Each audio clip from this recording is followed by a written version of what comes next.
Today we're smoking a chuck roast like a brisket. It's big, it's beefy, and it shreds perfect for sandwiches.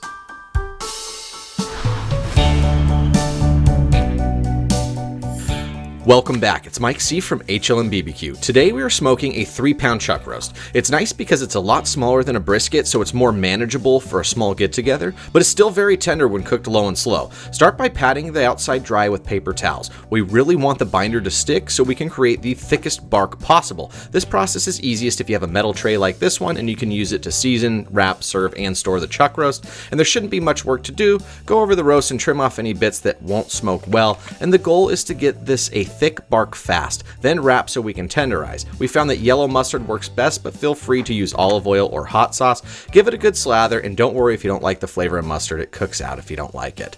Then we are using our own Back Rub all-purpose seasoning, which is balanced in flavor and makes the color of the meat a nice natural red, and season it all over. Thanks for coming back to our channel, and if this is your first time, welcome. We love barbecue and cooking big old beefy slabs of meat. If you haven't, please subscribe to our channel, and if you have, thank you. It might not seem like much, but it shows us you like what you're doing. Once seasoned, let these come up to room temp for 30 minutes, then prepare your smoker. We're using a 2012 Traeger. You're going to want to get the temp up to 275 degrees Fahrenheit, and it's time to get excited because we are smoking a big old slab of beef. Now look at that slab of meat, and the chuck roast doesn't look bad either. The seasoning is tacked up on the beef, which will grab that smoke like glue, adding even more flavor to this beefy roast. Go ahead and slap it in the middle of the smoker and squeeze it to keep the shape a little bit better. How it's shaped now is close to how it's going to shape at the end, so make sure it's not all folded on itself looking dumb.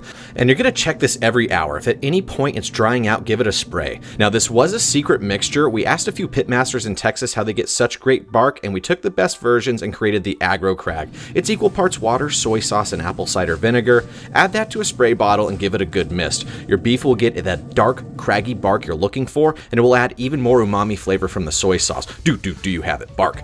Just take a look at that color. Seriously, rewind it before the spray to after, and you'll see the color darken just within that first hour from this Aggro Crag spray mixture. Take a look at this beef.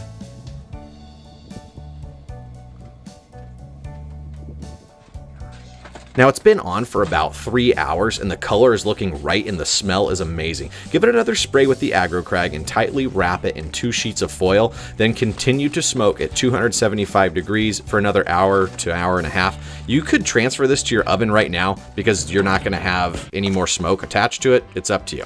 Anyways, it's been about an hour and a half, and we want to check to make sure that it's tender. The smell is beefy, it's sweet, and the color is a deep red, almost a mahogany.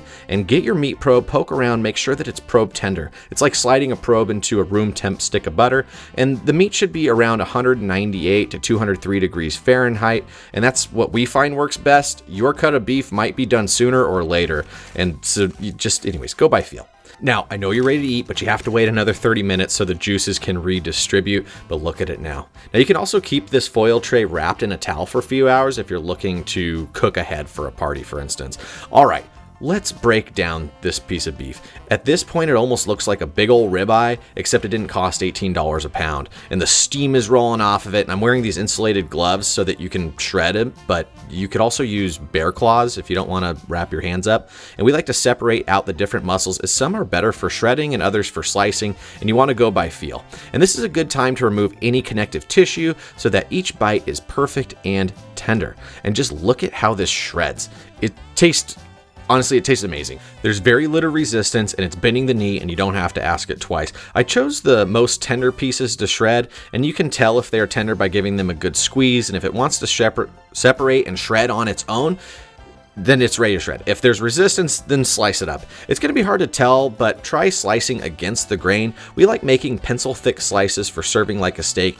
And now there's not as much fat as compared to a brisket, but it's still juicy and it still pulls apart, but with much more resistance in comparison to a 12-hour brisket. But it's not bad by any means, and this only took 5 hours. Check out this pile of shredded beef. What could you make out of this? Nachos, for instance. We're serving it with a honeydew bourbon barbecue sauce that we made last week. It's sweet, rich, with a tangy finish. Check the link above for the recipe. And this is a pink margarita that we're drinking there on the far right. If you're interested in the recipe, just let us know. Now, we want a simple shredded roast sandwich. Grab a Hawaiian roll, lay some beef on it, and cover it in barbecue sauce, and I'm so hungry and ready to eat this. The flavor is rich with mild smoke, it's salty umami from the Aggro Crag mop, and the back rub seasoning has created a thick, flavor-filled bark. Compared to a brisket, it's almost impossible to beat a brisket, but on its own, the smoked chuck roast has some advantages. It takes less than half the time to make, it's a smaller cut of meat, it does cost more per pound, but it's also more, let's say, appropriate amount of food for a small get-together. So you're spending less money at the grocery store. Though we aren't judging, and it's perfectly normal to want a 16-pound brisket for 3 people.